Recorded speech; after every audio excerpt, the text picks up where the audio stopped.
Olá pessoal, aqui é o Velgas. Hoje é dia 7 de janeiro de 2025. Vamos falar sobre o avanço ousado da Ucrânia na província russa de Kursk. Quero convidá-los primeiro a inscreverem-se no canal, darem um like, compartilharem com suas redes sociais e fazerem seus comentários. É muito importante vocês darem um like, que assim o YouTube circula mais na comunidade e assim fortalece mais o canal, circula o vídeo. Conto com vocês para isso. E também a você que não é inscrito, conto para que se inscreva no canal, porque vai fortalecer o canal, mas fortalece por um motivo. Aqui você não vê fake news, que são proibidas. Aqui você vê somente a verdade. Conto com vocês. Muito obrigado. Bom, nessa ousada, eu diria agora mais ousada do que há quase 6 meses atrás, na primeira incursão da Ucrânia na região de Kursk, província russa. Agora as forças ucranianas intensificaram as operações em Kursk, fazendo uma contraofensiva sobre a ofensiva que a Rússia estava fazendo, ou está fazendo ainda, para retirar as tropas ucranianas da região e mandá-las de volta para a Ucrânia. Ou seja, a Ucrânia ainda ocupa efetivamente. Quando ela, há 6 meses atrás, ela entrou na região, ela chegou a ocupar 1.250 quilômetros quadrados. Agora ela se ajustou quando os russos começaram a contraofensiva, ela proporcionou um desgaste às tropas russas e ela recuou. Isso já era planejado. Ela detém hoje, ou detinha até sábado, pelo menos, não sei como é que vai ficar o resultado dessa contraofensiva, apesar que eu acho que não vão muito longe, eles vão se limitar a um determinado, para terem cobertura da logística, eles não são bobos, os ucranianos. Então, eles hoje detêm aproximadamente 800 quilômetros quadrados, ou seja, eles perderam 800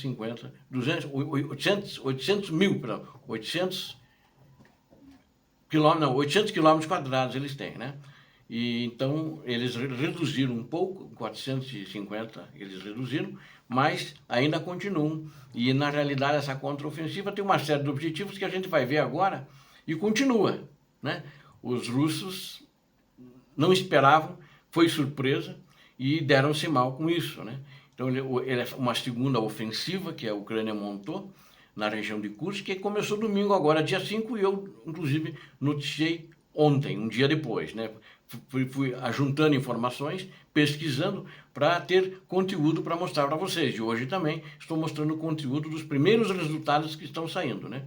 E ele fez essa ofensiva, a Ucrânia, visando 3 áreas onde tem saliências, né? E também fazendo avanços táticos, né? E eu vou citar aqui, porque acho que é muito importante, os relatórios dessa ofensiva que foram feitos pelo Instituto para o Estudo da Guerra, o ISW americano, né? Institute Studies of War, né? E o Ministério da Defesa russo, alguma coisa porque o Ministério da Defesa russo ele confirmou o ataque. Ele normalmente nega, mas aí não deu para negar porque o mundo consegue ver isso, né? De uma maneira isso é muito visível, né? E também blogueiros russos confirmaram e falaram mais ainda, né? Então eu vou tratar desses 3 assuntos com todas essas fontes aqui que eu citei no início para vocês, né? Então a partir da manhã, né? Do dia 5, no domingo, a Ucrânia iniciou o ataque. E os blogueiros russos, né, foram os primeiros a confirmar, dando alarme. Eles acho que viram, sentiram, estavam na linha de frente onde eles recebem as informações, na linha de frente em Kursk, né? E eles indicaram uma pressão ucraniana significativa, né? E de acordo com a Rússia, a Ucrânia mobilizou um número significativo de blindados, tanto tanques quanto blindados de combate, onde são transportadas as tropas de infantaria. E também sapadores com batalhões de engenharia, né? E eles saíram primeiramente na região de uma vila chamada Berdin, que fica em torno de 20 quilômetros, quase 20 quilômetros de Sudzha, da onde saíram essas tropas da Ucrânia, e que a Rússia já tentou retomar, mas ela está longe ainda de retomar, ainda precisa passar por algumas vilas e não conseguiu. E na realidade eles começaram a partir dali de serem empurrados para trás, né? as autoridades ucranianas, até agora eu digo as autoridades de defesa, do Ministério da Defesa e do Exército ucraniano, né? Tem outras se manifestando, né? Eles têm se abstido amplamente de comentar sobre a operação ainda. Pensei que iam comentar alguma coisa hoje, mas eles estão se abstendo de fazer comentários, né? Mas os russos ficaram muito preocupados, porque foram atacados de várias direções, não é só Berdim, que eu já vou citar outras, né? E foi uma surpresa para todos eles. Isso ficou muito claro em todo o teatro de operações ali na região de Kursk, né? Então, de acordo com o relatório que eu tive acesso do Institute Study of War, o Instituto para Estudos da Guerra, as forças armadas ucranianas intensificaram a sua ofensiva na região de Kursk, né? Fizeram avanços táticos, isso diz o Instituto da Guerra, em vários setores. Apesar de alguns avanços russos relatados, as forças ucranianas mantiveram a pressão e fizeram ganhos táticos notáveis. Os avanços da Rússia foram relatados só pelos russos, mas não pelo Instituto de Estudos da Guerra. Então, dentro dessa análise, eles avançaram Berdim, Novozotnivki, né? Então, nessa direção dessas duas localidades. As forças ucranianas lançaram 3 ondas de ataques mecanizados, supostamente, pela quantidade de carros, o batalhão de carros blindados, era não menos que um batalhão de veículos blindados, entre tanques de guerra. Então é muito caro. Por exemplo, um batalhão só de blindado para transportar a infantaria são aproximadamente 60, um pouco mais, entre 60 a 70 blindados de combate, né? E ainda vem mais os tanques de guerra. Então deve ter aí, no mínimo, minimamente, uns 80 blindados entre tanques e blindados de transporte de tropa envolvidos nessa operação, nessa direção. Então é um contingente grande, né?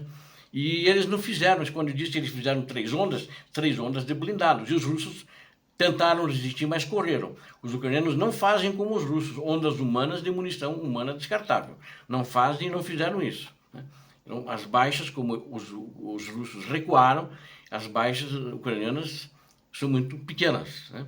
E daí também eles intensificaram também em outra direção, a sudeste, na localidade de Korenevo, e também um outro ataque perto de Pushkamnoye, né? Nessa outra localidade também. E foi um progresso adicional.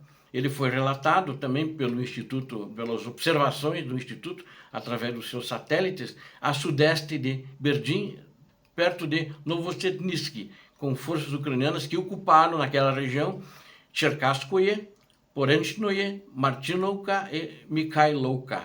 Então, os russos, de fato, correram, né? Isso só em 2 dias de luta. Se você comparar com o que está acontecendo desde fevereiro do ano passado em Pokrovsk, né, os russos não ficaram para ver. Não deviam ter posições muito firmemente instaladas, posições de combates ali na região, né? Então, aí, por causa disso, eles recuaram. E aí, os blogueiros russos também especularam que essas ações podem ser parte de um esforço diversionário, um precursor de uma ofensiva maior na Ucrânia, ou seja, a Rússia já ficou com medo. Isso foi noticiado pelos blogueiros russos, né? E mesmo em áreas abertas, quando a Ucrânia avançou com seus blindados, né, os russos correram, não fizeram resistência, tal como os coreanos, né? Digo russos que eles estavam juntos ali, né? Então, essa é uma opinião. As forças russas contra-atacaram em direção a Nikolsk, os ataques que eles sempre fazem, e tentaram, sem sucesso, avançar em direção de uma cidade que a gente fala, em direção a Malaya Loknia. De novo, sem sucesso. Não conseguem passar daquela pequena vila de 50 casas, Korenkoye, né? Que a gente já falei em diversos vídeos dos fracassos dos russos e dos coreanos naquela região. E também o Instituto para Estudos da Guerra, ele disse que a defesa russa incluía elementos da Brigada 155, que é uma brigada naval, fuzileiros navais, e também da Akhmat Spetenats da Chechênia, e também de veteranos do Grupo Wagner, e unidades BARS, né, que é uma reserva voluntária que ele tem, de voluntários. e não conseguiram segurar os ucranianos, eles tiveram que recuar, né? E os blogueiros russos também expressaram mais preocupações de que a nova ofensiva da Ucrânia em curso, à medida que eles noticiavam essa ofensiva ucraniana, eles também disseram outra preocupação: isso pode ser uma finta, né? Ou seja, um truque, uma enganação, com o objetivo de desviar a atenção de outras operações da linha de frente. Então, que a Ucrânia poderá fazer na linha de frente, tanto da Ucrânia, ou alguém disse, talvez até invadir outra região da Rússia. Então, preocupações, e até agora o novo general enviado, mesmo no domingo, 2 horas depois que foi a invasão, não tem-se nenhuma novidade do que ele anda aprontando por lá. E as fontes russas mostraram preocupação sobre a capacidade de seus militares de combater as estratégias de armas combinadas em evolução da Ucrânia, conforme descrito pelo Instituto da Guerra, né? Que integram guerra eletrônica, foi combinado, os ucranianos atacaram com guerra eletrônica, ataques de longo alcance de foguetes, né? Dos lançadores de foguetes, HIMARS e outros, e Storm Shadow e Scalp, e operações terrestres, né? Então, os blogueiros estão relatando que não estão conseguindo impedir o avanço ucraniano. E alguns disseram, os drones não conseguem ser detectados e nem conseguem ser derrubados. Aí eles conjecturaram. Claro, os drones ucranianos estão usando fibra óptica, então são mais resistentes à nossa guerra eletrônica, não conseguem ser detectados e estão passando, né? Enquanto outros notaram também o uso de drones FPV e Lancet pelas forças russas, mas que todos eles foram abatidos nessa região de Kursk pelo avanço ucraniano. E as autoridades russas anunciaram interceptação não, que 3 mísseis lançados pelos ucranianos, não souberam quem eram, não especificados, foram lançados sobre a região de Kursk. Então, sugerindo esforços da Ucrânia, combinando as 3 capacidades no ataque. Isso, eles acharam que os russos ficaram em desvantagem e, por causa disso, se mandaram. E também, ucranianos combinaram os ataques perto de outras localidades, Bolshoye e Soldatskoye, e outras áreas, assim como alvos russos de artilharia, que eles atiraram na artilharia russa, e operadores de drones. Então, essa é a situação. A posição da Ucrânia, acho que em Kursk, pode desempenhar um papel crítico nas negociações. Isso, inclusive, quem falou ontem, né, dia 6, o secretário de Estado dos Estados Unidos da América, Antony Blinken, ele disse que a importância da posição da Ucrânia na região de Kursk, ele declarou isso quando estava na Coreia do Sul, numa reunião lá. A posição da Ucrânia na região de Kursk pode desempenhar um papel crítico em quaisquer negociações potenciais, né? Blinken disse que o governo Biden visa garantir que a Ucrânia tenha uma mão forte à medida que futuras negociações se tornem mais prováveis. Pena que eles atrasaram muito o envio de equipamentos, senão acho que a posição hoje da Ucrânia seria mais forte ainda e talvez já teria empurrado mais os russos para trás, né? E ainda ele disse que a garantia de segurança adequadas para a Ucrânia, mesmo que as negociações comecem, alerta que as ambições do presidente russo, Vladimir Putin, permanecem sem controle, né? Então, era isso que nós tínhamos aí para afirmar. Acho que a Ucrânia avançou, de fato. Citei para vocês as localidades de instituições confiáveis que deram isso. Inclusive, os blogueiros russos confirmaram isso que o Instituto da Guerra e para Estudos da Guerra falou. Obrigado a vocês que assistiram este vídeo. Eu conto com vocês. Inscrevam-se no canal, caprichem no like.